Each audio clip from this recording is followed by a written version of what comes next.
come across several varieties of plants every day. The internal structures of these plants have some similarities and some differences. The study of the internal structure of plants is known as anatomy.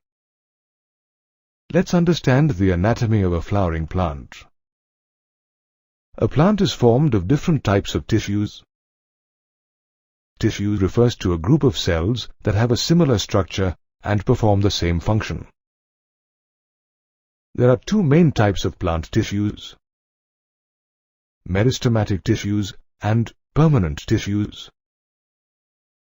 Meristematic tissues undergo active cell division, while the permanent tissues do not undergo any division.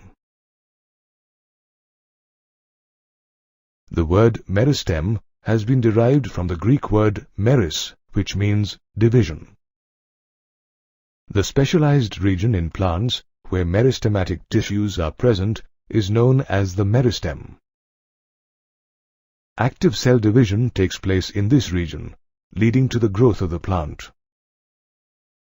After meristematic division, the newly formed cells become structurally and functionally specialized and lose the ability to divide. These cells are also known as permanent cells or mature cells. There are two basic types of meristems: primary and secondary. Primary meristems help in the development of the primary plant body.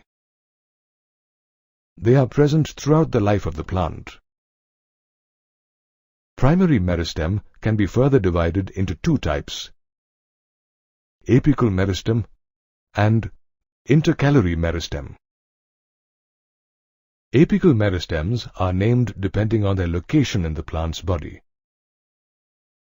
The meristem found at the tips of the roots is known as Root Apical Meristem, whereas the meristem found at the tip of the shoot is known as Shoot Apical Meristem. During the formation of the leaves and the elongation of the stem, some cells are left behind from the shoot apical meristem. These cells form axillary buds. Axillary buds are formed at the axil of the leaves and can develop into a branch or a flower.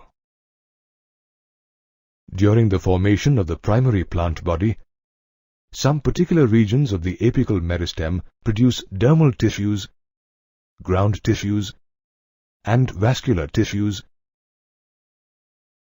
Another type of primary meristem is intercalary meristem, which occurs between mature tissues. It helps in regenerating grass blades removed or eaten by grazing animals.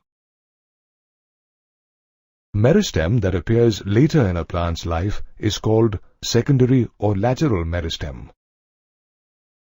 It occurs in the mature regions of the roots and shoots of many plants. Secondary meristem is responsible for producing woody axis and secondary tissues. Fascicular vascular cambium, interfascicular cambium, and cork cambium are some examples of secondary meristems. Thus, meristematic tissues play a vital role in the primary and secondary growth of a plant.